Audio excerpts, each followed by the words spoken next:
जय श्री कृष्णा। आप सभी को श्राद्ध पक्ष के सप्तमी श्राद्ध की ढेरों शुभकामनाएं।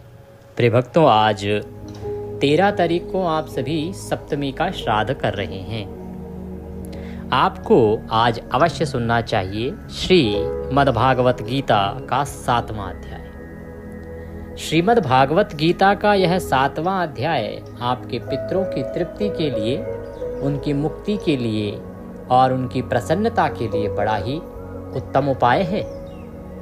शास्त्र कहते हैं कि यदि आप अपने पितरों के निमित्त गीता का यह 7वां अध्याय सुनते हैं और उसका पुण्य अपने पितरों को अर्पित करते हैं तथा जो जल की विधि बताई जा रही है उसके अनुसार वह जल तर्पण जल अपने पितरों को देते हैं, पितरों को अर्पित करते हैं, तो उससे आपके पितरों को अनंत तृप्ति और सुख प्राप्त होता है।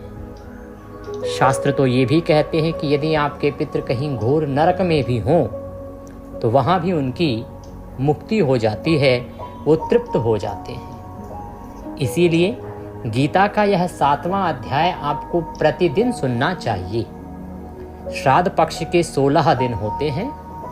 इन 16 दिन में यदि आप प्रतिदिन गीता का यह 7वां अध्याय सुनते हैं और प्रतिदिन यह जल तर्पण अपने पितरों के निमित्त करते हैं तो शास्त्र कहते हैं कि इससे अनंत सुख की प्राप्ति आपको होती है। क्यों? क्योंकि जब पितृ प्रसन्न होते हैं तो वो आपको खूब सारा आशीर्वाद देते हैं। आपके जीवन में यदि कहीं भी पितृ दोष होता है तो वह दूर हो जाता है और पितरों की प्रसन्नता से ही आपके जीवन में खुशियों का आगमन होता है। धन धान्य की वृद्धि होती है, रोजगार अच्छा होता है, नौकरी अगर करते हैं तो उसमें तरक्की मिलती है, संतान उत्पत्ति होती है और पितरों के आशीर्वाद से ही आपके जीवन में खुशियां लहलहाती हैं। और यदि पितृ अप्रसन्न हों और अतृप्त हों तो आपके जीवन में अनेकों परेशानियां आती हैं, सदा कलेश बना रहता है, परिवार टूटने के कगार पर पहुंच जाता है, पति पत्नी में कलह कलेश उत्पन्न हो जाता है। इसीलिए आपको यह गीता का 7वां अध्याय अवश्य ही सुनना चाहिए। आइए प्रिय दर्शकों, पहले विधि बताएंगे कि कैसे आपको यह अध्याय सुनना है और उसके बाद हम पाठ आरंभ करेंगे। आपसे निवेदन है कि यह भगवान श्री कृष्ण द्वारा वर्णित श्रीमद् भागवत गीता के अध्याय का वीडियो है, तो कृपया वीडियो को एक बार लाइक अवश्य कर दीजिएगा। परमेश्वर वासुदेव कृष्ण की कृपा प्राप्त करने के लिए और अपने पितरों की तृप्ति तथा प्रसन्नता के लिए कमेंट बॉक्स में अवश्य लिखिएगा जय श्री कृष्ण, जय पितृदेव। आपके पितृ प्रसन्न होंगे, तृप्त होंगे और भगवान कृष्ण के आशीर्वाद से उन्हें गौलोक में स्थान प्राप्त होगा। आप देख रहे हैं देवभूमि ज्योतिष संस्थान का प्रतिष्ठित यूट्यूब चैनल देवभूमि धार्मिक। हम यहाँ पर सभी व्रत और त्योहारों की सही शास्त्रीय जानकारी प्रदान करते हैं। ज्योतिष शास्त्र और पंचांग के आधार पर आपको बताते हैं कौन सी तिथि कब है, व्रत आदि कब करना है, क्या विधि है, क्या नियम है और क्या गलती नहीं करनी है। यदि आप सभी व्रत और त्योहारों की सही जानकारी पाते रहना चाहते हैं तो कृपया चैनल को अभी सब्सक्राइब कीजिए और बेल आइकन को प्रेस कीजिए।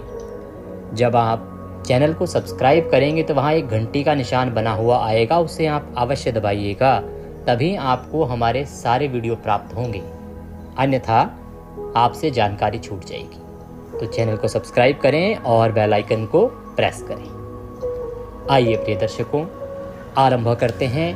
पहले जानते हैं कि आपको पाठ आरंभ करने से पहले क्या करना है। सुबह स्नान आदि से निवृत्त हो जाइए। स्नान आदि कर लेने के बाद स्वच्छ वस्त्र धारण करके और एक लोटा लीजिए तांबे का या पीतल का। उसमें पहले गंगा जल भरिए थोड़ा सा, फिर उसमें शुद्ध जल भरिए, थोड़े से काले तिल उसमें डालिए, एक तुलसी का पत्ता डालिए, कुशा अगर मिल जाए तो कुशा डालिए।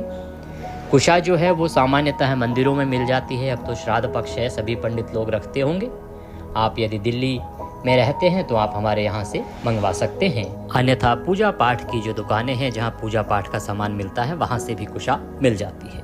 तो उसमें कुशा डालिए और सफ़ेद फूल और सफ़ेद चंदन हो तो वह भी डाल सकते हैं। लोटे को अपने सामने रखिए, आसन लगाइए और दक्षिण दिशा की ओर मुख करके बैठ जाइए। दक्षिण की ओर, साउथ साइड में मुंह करके बैठ जाइए। लोटा सामने रखिए और फिर गीता का 7वां अध्याय सुनना आरंभ कीजिए। अब हम गीता का 7वां अध्याय आरंभ करेंगे। अध्याय पूर्ण करने के बाद फिर आपको बताएंगे कि कैसे इसका पुण्य आप पितरों को अर्पित करेंगे, कैसे संकल्प करेंगे और कैसे इस जल का तर्पण करेंगे। आइए अब हम आरंभ करते हैं। आप प्रसन्न चित्त होके भगवान श्री वासुदेव के चरणों में ध्यान लगाते हुए और आसन लगाकर बैठ जाएं, लोटे को सामने रखें। अथ श्रीमद्भागवत गीता 7वां अध्याय प्रारंभ। बोले श्री कृष्ण भगवान की जय। श्री भगवान बोले, हे पार्थ, अनन्य प्रेम से मुझ में आसक्त चित्त तथा अनन्य भाव से मेरे परायण होकर योग में लगा हुआ तू जिस प्रकार से संपूर्ण विभूति, बल, ऐश्वर्य आदि गुणों से युक्त सबके आत्मरूप मुझको संशय रहित जानेगा, उसको सुन। कि हे पार्थ, तुम्हारा मेरे अंदर जो प्रेम है वो अगाढ़ है, तुम्हारा जो मुझ पर विश्वास है वो अपार है। तुम अनन्य भाव से मेरे परायण हो और सदा मुझे ही भजते हो। तुम मुझे संपूर्ण विभूति, ऐश्वर्य, गुणों से युक्त निश्चित रूप से बिना संशय के जानोगे, उसको सुनो। मैं तुम्हारे लिए इस विज्ञान सहित तत्व ज्ञान को संपूर्णतया कहूँगा कि ये जो इस संसार का ज्ञान है, इस आत्मा का ज्ञान है और परमात्मा का ज्ञान है, इसे मैं विज्ञान सहित तुम्हारे लिए तत्व ज्ञान से कहूँगा। और इसे सुनने के बाद संसार में फिर और कुछ भी जानने योग्य शेष ही नहीं रह जाएगा। अर्थात इस संसार में जो भी जानने योग्य है वह सब कुछ मैं तुम्हें अभी बता दूंगा। भगवान कहते कि हजारों मनुष्यों में कोई एक मेरी प्राप्ति के लिए यत्न करता है और उन यत्न करने वाले योगियों में भी कोई एक मेरे परायण होकर मुझको तत्व से अर्थात यथार्थ रूप से जानता है। हे अर्जुन, ये जो हजारों मनुष्य हैं ना, इनमें सभी लोग मेरी प्राप्ति के लिए यत्न नहीं करते, सब मुझे प्राप्त करना नहीं चाहते। इनमें कोई एक ही होता है जो मेरी प्राप्ति के लिए प्रयत्न करता है, यत्न करता है। और उन यत्न करने वाले योगियों में भी कोई एक ही होता है जो मेरे परायण होकर मुझको तत्व से अर्थात यथार्थ रूप से जानता है। पहले तो मुझे प्राप्त करने वाले बड़े विरले हैं और उन विरलों में भी कोई एक है जो मुझे यथार्थ रूप से जान पाता है। पार्थ, पृथ्वी, जल, अग्नि, वायु, आकाश, मन, बुद्धि और अहंकार, इस प्रकार यह 8 प्रकार से विभाजित मेरी प्रकृति है। जो मेरी प्रकृति है ये 8 प्रकार से विभाजित है। यह 8 प्रकार के भेदों वाली तो अपरा अर्थात मेरी जड़ प्रकृति है। और हे महाबाहु, इससे दूसरी को जिसे संपूर्ण जगत धारण किया जाता है, मेरी जीव रूपा परा अर्थात चेतन प्रकृति जान। हे अर्जुन, तू ऐसा समझ कि संपूर्ण भूत इन दोनों प्रकृतियों से ही उत्पन्न होने वाले हैं। कि इस संसार में जो जितने भी जीव आत्माएं हैं वो सभी जीव इन दोनों प्रकृतियों से ही उत्पन्न होते हैं। और मैं संपूर्ण जगत का प्रभव तथा प्रलय हूँ, अर्थात संपूर्ण जगत का मूल कारण हूँ। हे अर्जुन, मेरे द्वारा ही यह सृष्टि पालित होती है, उत्पन्न होती है और मैं ही इसका प्रलय करता हूँ अर्थात संहार भी करता हूँ। ये मानो कि मैं ही इस सृष्टि का मूल कारण हूँ, मेरे ही कारण ये सृष्टि है और मैं नहीं तो ये सृष्टि भी नहीं। हे धनंजय, मुझसे भिन्न दूसरा कोई भी परम कारण नहीं है। यह संपूर्ण जगत सूत्र में सूत्र के मणियों के सदृश मुझ में गुथा हुआ है। कि हे धनंजय, हे अर्जुन, इस सृष्टि के होने का मेरे अतिरिक्त और कोई कारण नहीं है, मेरे ही कारण ये सृष्टि है और ये जो संसार है, ये जो जगत है, ये सारा मुझ में ही मणियों की तरह गुथा हुआ है, एक प्रकार से मुझ में ही समाहित है। हे अर्जुन, मैं जल में रस हूँ, चंद्रमा और सूर्य में प्रकाश हूँ, संपूर्ण वेदों में ओंकार हूँ, आकाश में शब्द और पुरुषों में पुरुषत्व हूँ। भगवान वासुदेव कहते हैं कि जो जल में रस है ना, जो जल में रस आता है, जिससे आपकी प्यास बुझती है, वो मेरे ही कारण है। अगर मैं ना रहूं उसमें तो वह रस ना होगा। सूर्य और चंद्रमा जिस प्रकाश से चमकते हैं, उनमें जो प्रकाश है वह प्रकाश पुंज भी भगवान वासुदेव ही है। उन्हीं के कारण वह प्रकाश है। अगर वासुदेव ना हो तो ना उनमें प्रकाश होगा, ना सूर्य चमकेगा। वेदों में जिस ओंकार की बात आती है, वह ओंकार भी भगवान वासुदेव ही हैं, और आकाश में जो शब्द गुंजायमान होते हैं, वो शब्दों का कारण भी भगवान वासुदेव है। पुरुषों में जो पुरुष तत्व होता है, वह पुरुष तत्व भी वासुदेव के कारण ही होता है। भगवान कहते हैं कि मैं पृथ्वी में पवित्र गंध और अग्नि में तेज हूँ। जो पृथ्वी की मिट्टी है, धरती की मिट्टी है, धरती में जो सुगंध आती है, वह सुगंध भी भगवान वासुदेव के कारण ही है। और अग्नि जिस तेज से जलाती है, अग्नि में जो तेज उत्पन्न हुआ है, वह तेज भी भगवान वासुदेव के कारण ही है। तथा संपूर्ण भूतों में उनका जीवन हूँ और तपस्वियों में तप हूँ। जितने भी जीवात्माएं हैं, उन सब का जीवन मेरे ही कारण है, अर्थात भगवान वासुदेव के ही कारण है। भगवान वासुदेव सभी प्राणियों में जीवन के रूप में है, और तपस्वियों में जो तप होता है वह भी परमेश्वर वासुदेव ही है। भगवान कहते हैं कि हे अर्जुन, तू संपूर्ण भूतों का सनातन बीज मुझको ही जान। मैं बुद्धिमानों की बुद्धि और तेजस्वियों का तेज हूँ। कि हे भरत श्रेष्ठ, इन संपूर्ण जीवों का जो मुख्य बीज है ना, जिससे ये सब उत्पन्न हुए हैं, तो इनका संपूर्ण सनातन बीज मुझे ही समझ।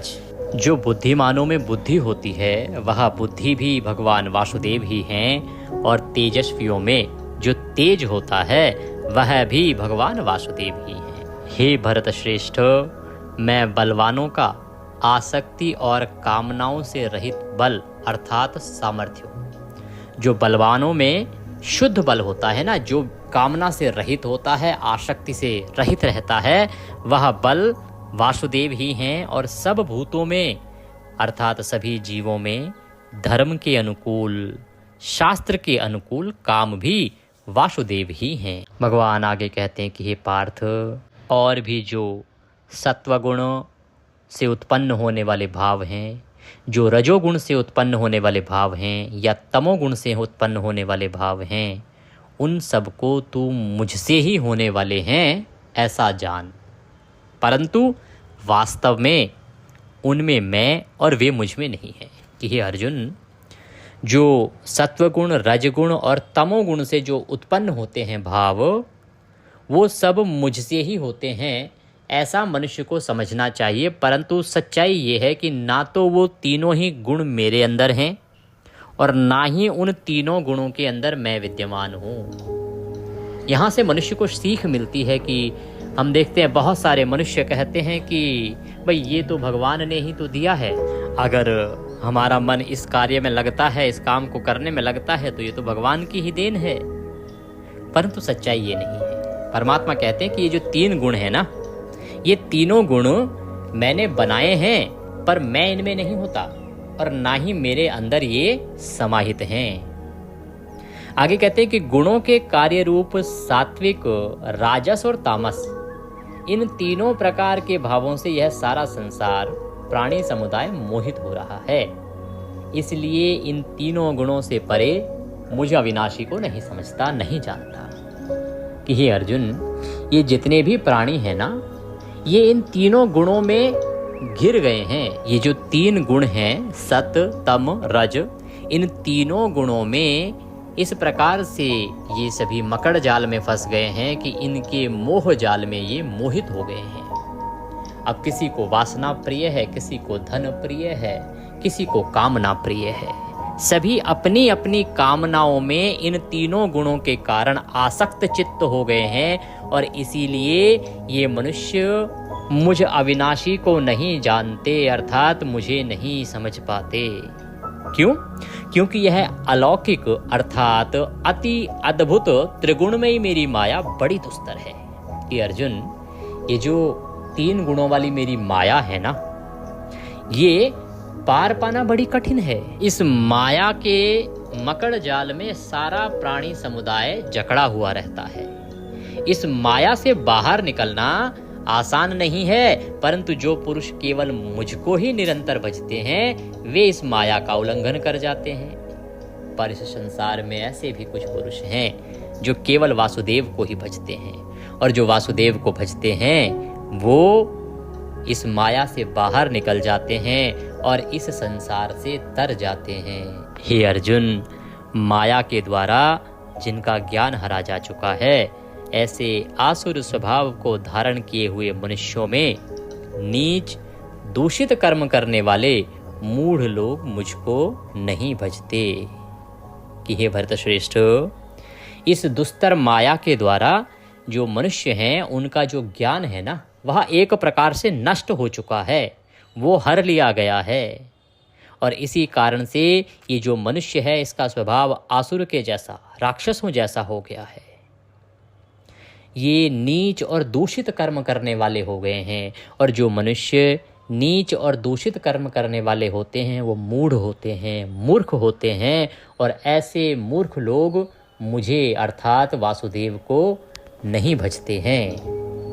हे भरतवंशियों में श्रेष्ठ अर्जुन, उत्तम कर्म करने वाले अर्थार्थी, आर्त, जिज्ञासु और ज्ञानी, ऐसे 4 प्रकार के भक्तजन मुझे भजते हैं।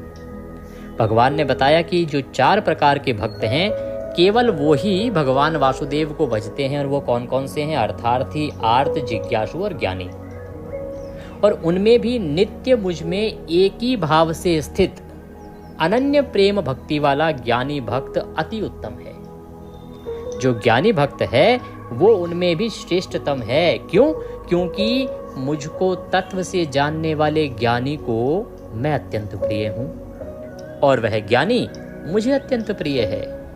ये जो ज्ञानी मनुष्य हैं, ज्ञानी समुदाय है, यह मुझे तत्व से जानता है, यथार्थ रूप से जानता है, और इसीलिए मैं उसमें समाहित हूँ, वह मुझे अति प्रिय होता है। ये सभी उदार हैं, परंतु ज्ञानी तो साक्षात मेरा ही स्वरूप है। ये जो 4 प्रकार के भक्त हैं भगवान के, ये सभी उदार कहे गए हैं, पर भगवान कहते हैं कि जो ज्ञानी है इनमें वह साक्षात मेरा ही स्वरूप है, ऐसा मेरा मत है। क्योंकि वह मदगत मन बुद्धि वाला ज्ञानी भक्त अति उत्तम गति स्वरूप मुझ में ही अच्छी प्रकार से स्थित है। बहुत जन्मों के अंत के जन्म में तत्व ज्ञान को प्राप्त पुरुष सब कुछ वासुदेव ही हैं, इस प्रकार मुझको भजता है, वह महात्मा अत्यंत दुर्लभ है। भगवान कहते हैं कि ये जो प्राणी है, ये जो जीवात्मा है, ये अनेकों जन्म लेता है, और अनेकों जन्म लेने पर भी जो इनका अंत का जन्म होता है उसमें भी इसको यह तत्व ज्ञान प्राप्त हो जाए कि सब कुछ वासुदेव ही हैं। ऐसी जीवात्मा मिलना बड़ा कठिन है। अर्थात जो जीवात्माएं हैं इनको तो अंत तक भी यह ज्ञात नहीं हो पाता कि इस सृष्टि के जनक, इस सृष्टि के बीज, इस सृष्टि के मूल आधार वासुदेव ही हैं। वो सदा कामनाओं में ही भटकते रहते हैं। उन भोगों की कामना द्वारा जिनका ज्ञान हरा जा चुका है, वे लोग स्वभाव से प्रेरित होकर उस नियम को धारण करके अन्य देवताओं को भजते हैं, अर्थात पूजते हैं। भगवान कहते हैं कि ये जो प्राणी समुदाय है, ये जो जीवात्मा है, इनका भोगों और कामनाओं द्वारा जो ज्ञान है ना, वो हर लिया गया है। ये जो मनुष्य है इसमें अनेकों कामनाएं उत्पन्न हो गई हैं। कोई कहता है धन चाहिए, किसी को धन की लालसा, किसी को वैभव की लालसा, किसी को पद की लालसा, किसी को पत्नी की लालसा, किसी को पुत्र की लालसा, किसी को पुत्री की लालसा, किसी को धन दौलत की और किसी को जमीन जायदाद की लालसा। सब लालसाओं में, कामनाओं में डूबे हुए हैं। सबकी कामनाएं हैं जिनको वो पूरा करना चाहते हैं। तो भगवान कहते हैं कि उन कामनाओं को पूरा करने के लिए ये अन्य अन्य देवताओं को भजते हैं, अर्थात उन्हें पूजते हैं। जब मनुष्य की कामनाएं अनेक होती हैं तो उसे लगता है कि इस कामना की पूर्ति ये देवता करेगा, इस कामना की पूर्ति ये देवता करेगा। तो जो मनुष्य क्या करता है कि उसी देवता को भजता है जिससे उसको ये लगता है कि इस कामना की पूर्ति यहाँ से होगी। भगवान कहते हैं कि जो जो सकाम भक्त जिस जिस देवता के स्वरूप को श्रद्धा से पूजता है, उस भक्त की श्रद्धा को मैं उसी देवता के प्रति स्थिर कर देता हूँ। ये जो मनुष्य है, ये जो पुरुष हैं, ये जो समुदाय है, ये सकाम भक्ति में लगा है। भक्ति दो प्रकार की कही गई है, एक निष्काम और एक सकाम। ये जो प्राणी समुदाय है यह सकाम भक्ति में लगा हुआ है। अब जो सकाम भक्ति है इसमें मनुष्य केवल कामना की पूर्ति के लिए भक्ति करता है। भगवान से कहता है कि प्रभु ये मंत्र जप करूंगा, मेरा ये काम बनवा दो। भगवान आपके दर पे दर्शन के लिए आऊंगा, मेरा ये काम बनवा दो। माता रानी मैं आपको इतने का प्रसाद चढ़ाऊंगा, मेरा ये काम बनवा दो। अब तो छोटे छोटे बच्चे पास होने के लिए भी भगवान को रिश्वत देने लगते हैं। वो क्या है? कामनाएं हैं। कोई बिना कामनाओं के भगवान की पूजा नहीं कर रहा, सब अपनी कामना की पूर्ति के लिए भगवान को भज रहे हैं। तो भगवान यहाँ यही कहते हैं कि जो मनुष्य है, ये जो प्राणी समुदाय है, ये अपनी कामनाओं की पूर्ति के लिए भिन्न भिन्न देवताओं को भजता है। और मैं क्या करता हूँ कि जब ये उन देवताओं को श्रद्धा से पूजता है तो मैं इनकी श्रद्धा को उसी देवता में स्थिर कर देता हूँ। वो कैसे? वो इस प्रकार से कि उन्हीं देवताओं के द्वारा मैं उन कामनाओं की पूर्ति करा देता हूं, जबकि उनका विधान मेरे द्वारा ही किया गया होता है।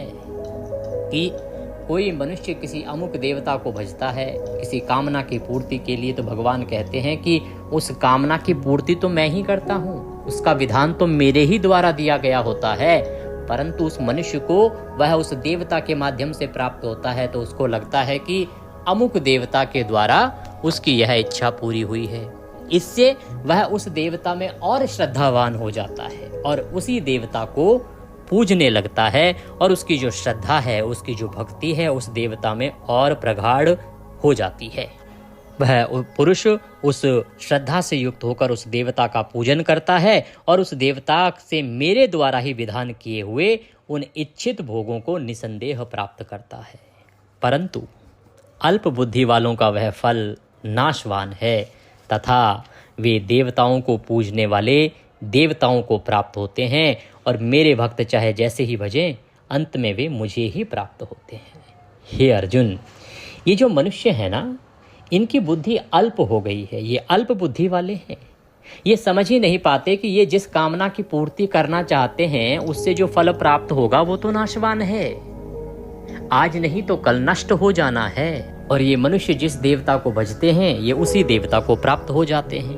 परंतु जो मेरे भक्त हैं, जो भगवान वासुदेव के भक्त हैं, वो चाहे जैसे ही भजें वो भगवान वासुदेव को ही प्राप्त होते हैं। बुद्धिहीन पुरुष मेरे अनुत्तम अविनाशी परम भाव को न जानते हुए मन इंद्रियों से परे मुझे सच्चिदानंदन घन परमात्मा को मनुष्यों की भांति जन्म कर व्यक्ति भाव से प्राप्त हुआ मानते हैं।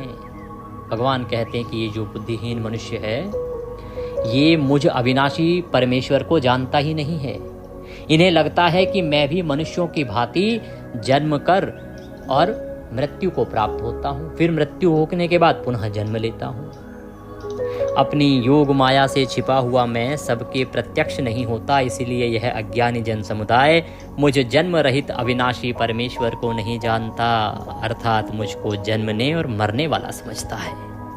हे अर्जुन, ये जो मेरी योग माया है ना, इससे मैं छुपा रहता हूँ, मैं किसी के प्रत्यक्ष आता ही नहीं, और इसीलिए इस जन समुदाय को लगता है कि मैं भी जन्म के और मरने वाला ही साधारण व्यक्ति या मनुष्य हूँ। हे अर्जुन, पूर्व में व्यतीत हुए और वर्तमान में स्थित तथा आगे होने वाले सब भूतों को मैं जानता हूँ, परंतु मुझको कोई भी श्रद्धा और भक्ति रहित पुरुष नहीं जानता है। हे भरतवंशी अर्जुन, संसार में इच्छा और द्वेष से उत्पन्न सुख दुख आदि द्वंद्व मोह से संपूर्ण प्राणी अत्यंत अज्ञानता को प्राप्त हो रहे हैं कि ये जो प्राणी है ये सुख और दुख के मोह में फंस गए हैं और इसीलिए ये अज्ञानी हो गए हैं। परंतु निष्काम भाव से श्रेष्ठ कर्मों का आचरण करने वाले जिन पुरुषों का पाप नष्ट हो गया है वे राग द्वेष जनित द्वंद्व रूप मोह से मुक्त दृढ़ निश्चयी भक्त मुझको सब प्रकार से भजते हैं।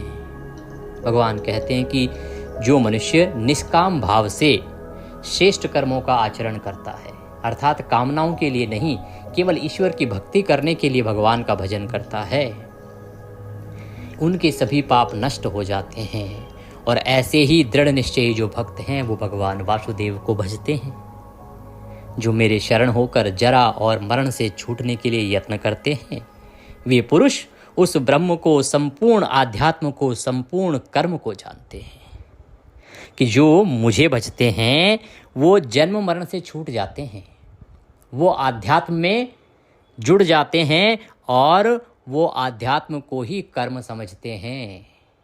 जो पुरुष अधिभूत और अधिदैव के सहित तथा अधियज्ञ के सहित मुझे अंत काल में भी जानते हैं वे युक्ति चित्त वाले पुरुष मुझे जानते हैं अर्थात प्राप्त हो जाते हैं कि हे अर्जुन जो अपने अंत समय में भी यदि मनुष्य मुझे भज लेता है तो मैं उसकी भी मुक्ति कर देता हूँ, उसकी भी तृप्ति हो जाती है।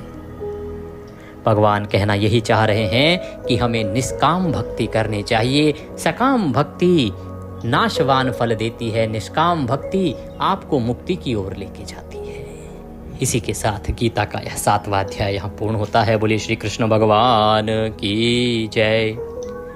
अब सामने जो आपने लोटे में सामग्री डाल के लोटा रखा है उसको हाथ में लीजिए, भगवान से प्रार्थना कीजिए कि हे भगवान वासुदेव मैंने ये जो गीता का 7वां अध्याय सुना है इससे जो भी पुण्य प्राप्त होता है वह संपूर्ण पुण्य मैं अपने पितरों को अर्पित करता हूँ। आप अपने सभी पितरों को अर्पित कर सकते हैं, उनका नाम लेते हुए बोल सकते हैं या जो संबंध है वह बोलते हुए बोल सकते हैं कि मैं इनको यह पुण्य अर्पित करता हूँ, ये पुण्य इन्हें प्राप्त हो और ये इससे तृप्त हो। ये संकल्प करने के बाद उस जल से एक बड़ा बर्तन लीजिए और उस जल से तर्पण कीजिए। अपने सीधे हाथ में अंगूठा और उंगली के बीच का जो क्षेत्र है वह तर्पण क्षेत्र है, वहां से जल को गिराते हुए और तर्पण कीजिए। मंत्र मैं आपको बता देता हूँ, मंत्र क्या रहेगा। बोलेंगे ओम ह्रीं श्रीं क्लीं स्वधा देव्यै स्वाहा, ओम ह्रीं श्रीं क्लीं स्वधा देव्यै स्वाहा। अगर ना समझ आए तो आप व्हाट्सएप पर मैसेज के माध्यम से पूछ लीजिएगा, मैं वहाँ पर आपको लिख के भी बता दूंगा। इस प्रकार से इस जल का तर्पण कीजिए। तर्पण करके अपने पितरों से निवेदन कीजिए कि हे मेरे पितरों इस गीता के 7वें अध्याय के पुण्य को प्राप्त करें, ग्रहण करें और यह जल तर्पण स्वीकार करें तथा तृप्त हो के प्रसन्न हो और हमें शुभ आशीर्वाद दें। इसके बाद ये जल आप पीपल के वृक्ष की जड़ों में अर्पित कर दीजिएगा। पीपल का वृक्ष यदि कहीं नहीं है तो किसी अन्य पौधे में डाल सकते हैं। तुलसी में नहीं दिया जाता है पितरों का जल। और सबसे उत्तम समय होता है इसका कुतुब काल का, जो लगभग 11:30 से और 12:15 के बीच में पूरे भारतवर्ष में होता है। बाकी थोड़ा समय ऊपर नीचे सभी राज्यों में अलग अलग होता है। इस प्रकार से इस कर्म को कीजिए। हो सके तो जितने दिन बचे हैं उतने दिन प्रतिदिन कीजिए, क्योंकि वैसे तो इसको 16 दिन करते तो बड़ा कल्याणकारी होता है। कई बार नहीं पता लगा आपको, आज पता लगा है, आज से ही शुरू कीजिए। और जिस दिन आपके घर में श्राद्ध है उस दिन तो अवश्य कीजिएगा और प्रत्येक अमावस्या पर नियम बना लीजिएगा। अमावस्या, पूर्णिमा और एकादशी पर यदि आप ये सब कर्म करते रहेंगे तो आपके पितृ सदा प्रसन्न रहेंगे और धन धान्य की और सफलता तथा खुशियों की कभी कमी नहीं रही। दक्षिणा स्वरूप यदि आप कुछ भी भेजना चाहते हैं तो आपकी स्क्रीन पर नंबर आ रहे होंगे। 900 से एक नंबर है, एक 9582 से है। आप इन पर दक्षिणा आदि भेज सकते हैं। अमावस्या पर ग्रहण है, किन किन देशों में है उससे संबंधित जानकारी अपलोड की गई है, उसे अवश्य देख लीजिएगा। नारायण सब पर कृपा करें। हरे कृष्ण। तो व्रत वाला मंजन भी हमने आपके लिए मंगवा लिया है, क्योंकि आप में से बहुत से दर्शक बार बार शिकायत कर रहे हैं पंडित जी मिल ही नहीं रहा है कहीं से, तो हमने कंपनी से बात की है।